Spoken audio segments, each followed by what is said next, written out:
Good morning. These are your Nassau Guardian highlights for Tuesday, February 17th, 2026, brought to you by your Daily Bahamas headlines, especially for people on the go and those who are visually impaired.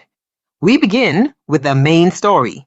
Prime Minister Philip Brave Davis made his case for a second term as the Progressive Liberal Party officially launched its 2026 general election campaign at Baha Mar last night. Speaking to supporters, Davis said his administration rescued the country from economic collapse and placed it on the path to recovery.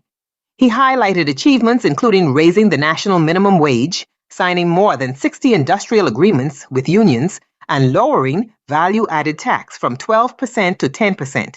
He also defended his government's fiscal management, saying it restored international credibility and helped grow the economy. Davis criticized the Free National Movement, pointing to its previous increase of value-added tax from 7.5% to 12% and accusing the opposition of internal division. Looking ahead, the Prime Minister pointed to nationwide energy reform, including expanded solar power, modernization of the land registry system, investments in agriculture and vocational training, and continued action against unregulated communities. He also addressed artificial intelligence, saying the government intends to invest in new technology to support businesses, education, healthcare, and national security, while putting safeguards in place to protect jobs and personal data.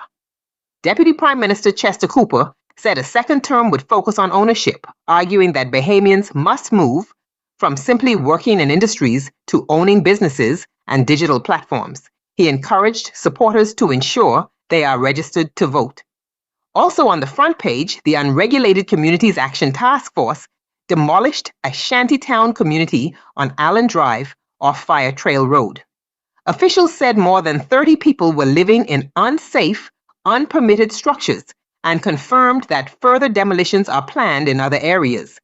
In Abaco, a fire that burned for 5 days at an illegal dumping site has now been subdued. Fire officials said the blaze involved hundreds of derelict vehicles and large amounts of debris, raising continued concerns about dumping and public safety. Transport Minister JoBeth Colby Davis also addressed discussion about a possible Uber-style service operating in the Bahamas. She said independent drivers may explore digital platforms as long as they are properly licensed, insured, and regulated under existing transportation laws.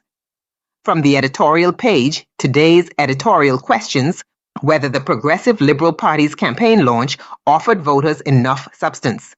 While acknowledging economic stability, the editorial suggests many promised reforms in healthcare, energy, and other areas have not yet translated into meaningful change for the average citizen. It notes that both major parties face challenges in energizing a public that may be growing restless. In letters to the editor, one writer urges Bahamians to demand deeper structural reform and national ownership rather than remaining divided by party loyalty. Another calls for open community discussion in Governor's Harbor about a proposed large-scale development, raising concerns about land use, environmental impact, infrastructure strain, and long-term sustainability. Turning to business news, the government announced a $20 million agreement with Andros Renewable Energy Company Limited to construct 3 new hybrid power stations on Andros. The plants will combine liquefied natural gas and solar power with battery storage, replacing aging diesel generators and aiming to provide more reliable electricity. AML Foods also announced it will acquire Captain Bob's Seafood and Meat Market on Harbor Island, expanding its family island presence.